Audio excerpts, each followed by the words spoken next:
This is art, Mr. White. Hello YouTube, this is DVD Review Studios here, and today I'm going to be doing a review on the complete first season of Breaking Bad on DVD, which Breaking Bad, as far as a show is concerned, is one of my personal all-time favorite TV series, but also one of the most critically acclaimed and most intriguing television shows from the past decade. Which Breaking Bad began in 2008. It's created by Vince Gilligan and Peter Gould. And as far as a character decline is concerned, this is one of the ultimate downfalls of a very innocent individual becoming one of the darkest television villains of all time. And Walter White is that person, of which we see him in season 1 as a very mild-mannered chemistry teacher, only to then become a drug kingpin, which is a fascinating decline to watch over the seasons. And as far as this first season goes, it is only 7 episodes long, which are spread over 3 DVD discs. And the reason for such a short first season length is due to apparently writing strikes, which occurred during the conception of this first season, which is interesting to say the least. And therefore, I would presume that the first couple of episodes from season 2 would have technically made it into season 1 and been the finale of season 1, since episode 7 is such a cold ending. It doesn't really leave you with much feeling other than the sense of terror from what you see from the character of Tuco, who is kinda sort of the main antagonist of this first season going into season 2.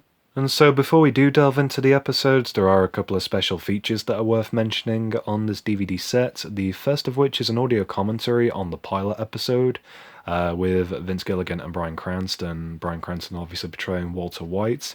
And it's an excellent deconstruction showing really the thought processes behind certain moments in the pilot episode. Speaking of sort of a deconstruction kind of thing, we have the making of Breaking Bad as well, which is your general behind the scenes for the first season. My favourite features on here, screen tests, basically showing the actors before they became their characters, and deleted scenes, of course, are always good. We have an extra audio commentary along with some photo galleries, inside Breaking Bad, which is another generalized kind of feature, along with an extra interview there as well. And so removing the slipcover, the artwork beneath is the exact same as what we have on the slipcover, no surprise there.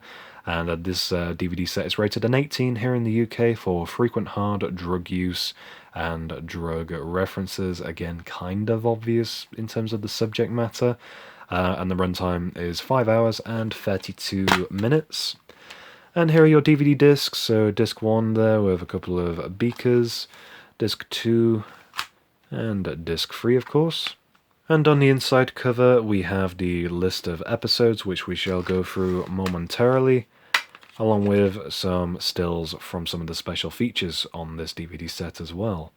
And so going through the episodes, first up, of course, we have the pilot episode, which is, as far as an opening goes, one of the most fantastic introductory episodes to any television show I have ever seen. And the establishing shot is something that really has stayed with me, just seeing Walter White's trousers flying through the air as we see the RV that they use as a meth lab to cook crystal meth, driving out of control through the desert with Jesse unconscious, and Walt basically stripped down in his underwear, having murdered 2 people. Basically, they are what you assume to be on the run from the police, which is overall one of the most hard-hitting openings to any show I've ever seen, for us to then backtrack and start to see the pieces that did formulate into that ending. So in this instance, the ending is the beginning almost, I suppose you could say. But as far as the first episode goes, the main story points consist really just surrounding Walter White as a character. So in terms of what we basically know about him as far as basics go, he's a family man, he's just turned 50 years old, he's a chemistry teacher in a high school. He happens to know his ex-student, Jesse Pinkman. And the reason why Walt approaches Jesse is because he actually recognizes him from a drug bust that he attends while with the DEA agent Hank, who is Walt's brother-in-law. And so the moment where they are basically sat together and then Walt is left alone in the van only to see Jesse just about escape from the DEA, It's overall brilliant to see Walt see that and then use that as blackmail against Jesse for the excuse that he now wants to cook crystal meth.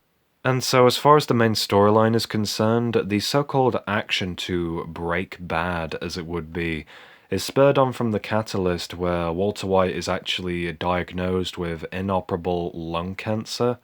And so, with this being the main plot thread, it's genuinely quite distorting to see the delivery of this news to Walter from the Doctor, both with the effects that they actually put into the episode, where the Doctor's delivered lines are actually distorted and sort of muted, only for Walter's immediate response to simply be of acceptance, which is really strange.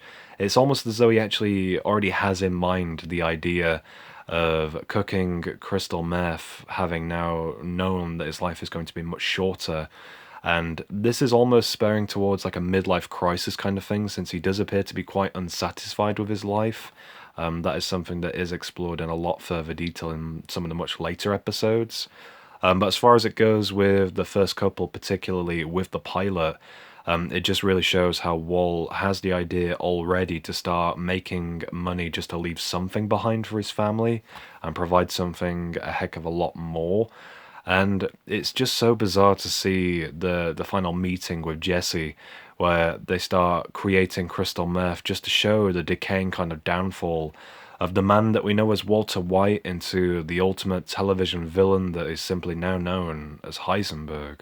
And so moving into episodes 2 and 3, which basically are interconnected, especially with the titles, with episode 2, The Cat's in the Bag, and episode 3, The Bags in the River, almost like a metaphor for the descent that we are about to take with these characters. The episode pretty much picks up where we leave off from episode 1, where we see Walt and Jesse kind of coming to grips with, number one, what they have done in terms of the crimes that they have committed, especially when they think that they are responsible for the deaths of both Emilio and Crazy 8, which is something that definitely comes into play a lot sooner than you may expect as far as a plot line is concerned. But also with how they try to deal with the evidence of what they have done and trying to destroy the evidence is a theme of these next couple of episodes, which is something that I do actually quite like for how troublesome it does become for these characters. And I also really quite like the side story of Walter trying to lie to Skylar, and just leaving Jesse with all the evidence at his house inspires a lot of the comedic dialogue throughout the episode, which shows a lot of great chemistry, no pun intended, between both Jesse and Walt. And with the comedic side of things in mind, I genuinely do forget just how funny season 1 is of the show, especially from the first couple of episodes where we have Walt quitting his sort of second job at the car wash where he insults Bogdan. Fuck you! And your eyebrows! The character building where we see Walt trying to be as subtle as possible, dealing with when Crazy 8 wakes up, literally foreshadowing AMC's The Walking Dead, and how cartoonishly hilarious it is when at the sight of Walter, Crazy 8 just runs into a tree.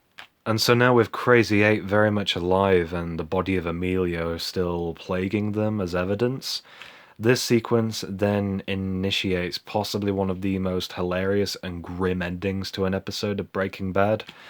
So with a coin toss, Jesse deals with Emilio and Walt decides what to do with Crazy 8 as to whether he should live or die.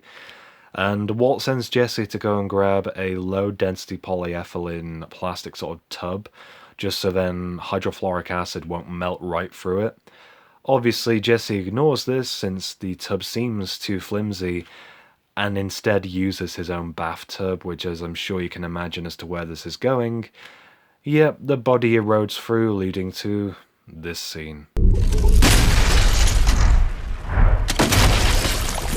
And as we jump straight into episode 3, we literally begin with the cleaning sequence as they clean up the mess, just even more evidence destroying by this point as this kind of theme continues over the course of these couple of episodes. And then Walt is still mulling over the decision as to whether or not he is to kill Crazy 8 or essentially be killed. And this becomes all the more difficult during the sequences where he actually converses with Crazy 8 as he almost begins to bond with him, sort of going over their past and actually showing that they do actually have things in common, surprisingly, for the nature of their backgrounds being so different to one another. There's so much great attention to detail throughout this particular sequence as Walt, in a coughing fit, drops a plate with a sandwich on it that he was going to give to Crazy 8. And in this coughing fit, he doesn't realize, but a shard of the plate actually is given to Crazy 8 to use as a weapon. And so when Walt actually does decide to free Crazy 8, knowing that he will likely turn on him, Walt kills Crazy 8 in possibly one of the most discomforting scenes throughout this first season, as he literally pulls this bike lock that's wrapped around Crazy 8's neck and just tugs at it and gets repeatedly stabbed in the leg until Crazy 8 dies. And the moment thereafter where Walter is just sort of humming and softly speaking the words "I'm sorry" really does add a lot to both his character as a man with now immediate regrets, but really does inspire his other persona of Heisenberg. And now with these crimes stacking up, we then go into episode 4, Cancer Man, which is more so about Walter revealing his cancer diagnosis to his extended family such as Hank and Marie. And this confession scene really does almost kind of mirror the need of wanting to confess for the crimes that he has committed. And I also quite like the dynamic between families that we have shown in this episode, where we have Walt confiding in the rest of his family, whereas when Jesse actually goes back to his parents' house, he is basically kicked out and thought to be the unwanted son compared to his brother. And being an unwanted presence and a bad influence is something that really does continue throughout Jesse's past, especially the exposition we are given about his character. And this is something that continues even as far as the, I guess, finale movie to Breaking Bad, El Camino. And it's just a very unique juxtaposition between the White family and the Pinkman family. And another main theme to this episode is Walter refusing the idea of cancer treatments. And the family reaction to this news, especially Walter Jr.'s, is incredibly heart-wrenching, especially when he delivers this bit of dialogue to his father. Then why don't you just fucking die already? And although admittedly that is kind of humorous, I must admit, it is tragic to see how Walter Jr. is trying to push his dad to actually go ahead with the treatment by doing negative influences, just stating that if you're going to give up, you may as well just die now already. And so now with Walter struggling with the internal conflict as to whether or not he should go ahead with cancer treatments, the episode Grey Matter is a very interesting one, delving into the past of Walter and Skylar, as they both attend the party of a former colleague of Walt's called Elliot Schwartz and his wife Gretchen, who become characters that are frequently mentioned throughout some of the later stages of the series.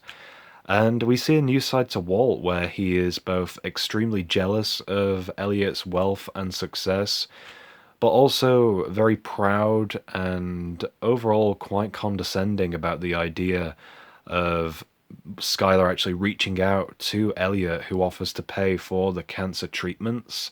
And with Walter's pride, he is beyond insulted at the idea of someone actually offering him help, especially now that we as the audience obviously know what he is actually doing to fund these cancer treatments, which is where we get to with the so-called pillow scene, which is kind of fast-paced compared to what it actually could potentially be in a realistic situation. But in terms of a family therapy kind of scene, Walter more or less accepts the idea of going ahead with treatment really for the betterment of his family more so than himself. And so from episode 4 and episode 5, Walter and Jesse are now back to it. They are back to making crystal meth and trying to make as much money as possible with what supplies they currently have, which sadly is quite the failing.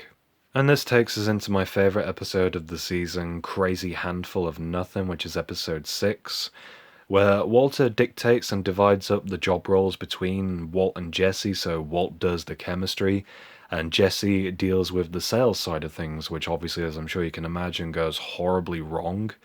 And so this episode with the prologue where we see a skinhead Walter White wiping blood from his nose, this sequence is honestly one of the best moments, and it's something that this episode really does build up to. Badass, Dad. And so with Walt on chemotherapy now, he slowly begins to lose his hair, which creates the iconic Heisenberg look. And this episode is quite the revelation as well for Jesse actually learning the truth about Walter's cancer. After he spots the red dot on his chest that signifies that he is undergoing chemotherapy. And I genuinely thought that was quite a touching scene for Jesse actually showing compassion to Walt despite the fact of their interactions obviously being not exactly the nicest. I also found this episode to be really engaging as well for how it continues off the back of episode 5, particularly surrounding the funding of treatment that Walter is going to undergo for his cancer, as he lies to Skylar stating that he is actually accepting funds from Elliot Schwartz, and so again the lies start spinning even more so. And getting back to the sales side of things, as far as actually dealing the crystal meth is concerned, Skinny Pete, one of the more frequent recurring characters that is very closely linked to Jesse, introduces us to the Season 1 antagonist, Tuco Salamanca, of which the Salamanca name throughout these reviews is something that I will definitely be frequently referencing for sure. And so, with a so-called twist, Tuco actually turns the deal and actually turns on Jesse, beating him to within an inch of his life. And it is genuinely quite severe, as we then see the twist on this with Walt completing his Heisenberg look with the hair loss as he seeks revenge and compensation on Tuco for what he has done by both robbing and beating Jesse up. And so this leads to possibly my favourite scene in Breaking Bad Season 1, where Walt throws a little clump of fulminated mercury to the ground and explodes the entire top floor of Tuco's complex. And that sequence in particular really does show the heavy-hitting Walter White that we are about to get to know a lot more well than we have as the mild-mannered Walter White slowly diminishes. And the way Walt exits the building, which is sort of mid on fire, as he walks to his car with the money in hand, and that rage he does when he's sat behind the wheel, it really shows the tension build for Walt as a character, as it really builds on the Heisenbergness of his character. And so now this comfortably leads us into the season finale, a no rough stuff type deal, which is a very strange episode with it being a finale, because it genuinely just does not feel like a finale by any stretch of the imagination. And that's possibly, like I said before, for reasons I explained with there being writers' strikes throughout the making of this first season, where it didn't wrap up on the note that it did want to do so. But as far as the final episode is concerned, it really sets up the business plan with Tuco, only for this to fail because of chemical shortages, which leads us to possibly one of the funniest heist sequences I've ever seen, where Walt and Jesse, in the most inexplicable way possible, try and rob a barrel of methylamine to carry on their progression in terms of how much they can actually make in terms of crystal meth. And that sequence is honestly one of the funniest moments throughout this first season, and definitely one of the more interesting character building moments as well for Walt and Jesse, as we lead into the very cold and harsh ending, where Tuco makes one hell of a stand by beating up his own man, just to really prove a point to Walt and Jesse to show how far deep in they are to what business they are looking to accomplish in terms of this now newfound trade. And the way the episode ends, just showing Walt and Jesse stood together in the middle of this junkyard with lots and lots of money, and now lots and lots on their shoulders in terms of what is really expected of them, is really a surprising end to end a season on. And I didn't really believe it was the ending. I expected there to be another episode following, and sadly there wasn't at this point in time. So as far as an ending goes, it was a very cold ending, but certainly added a lot more suspense to what we have now as the first season of Breaking Bad leading into season 2. And I guess that's where we're going to cut it for now in this review. And to wrap up this video, as far as season 1 of Breaking Bad is concerned, this is definitely one of the stronger seasons of the show overall. And even though it is very short with only 7 episodes, there is a lot of content and a heck of a lot of character building that leads obviously into the rest of the season, spawning so many great and wonderful moments. And as far as such a short season goes, I would 100% recommend checking this out as an entry-level season into a show. It's definitely a very easy watch and really does hook you in for one hell of a ride as far as the overall story of Breaking Bad is concerned. And it's something that, again, I've been really looking forward to reviewing on the channel, so I'll definitely try and review these as frequently as possible. At least until, obviously, we get to Better Call Saul, where we have still the final season to come as of the time of recording this video. But the world that Vince Gilligan and Peter Gould have created here is definitely something that is monumental for its characters, and Walter White as a character is for sure an iconic television villain that I definitely do love the descent of. Anyhow, thank you for watching my review on the first season of Breaking Bad. I hope you enjoyed. If you did, be sure to leave me a like down below. Let me know in the comments what is your favourite moment from season 1 of Breaking Bad. And for more videos, be sure to subscribe. Thanks for watching.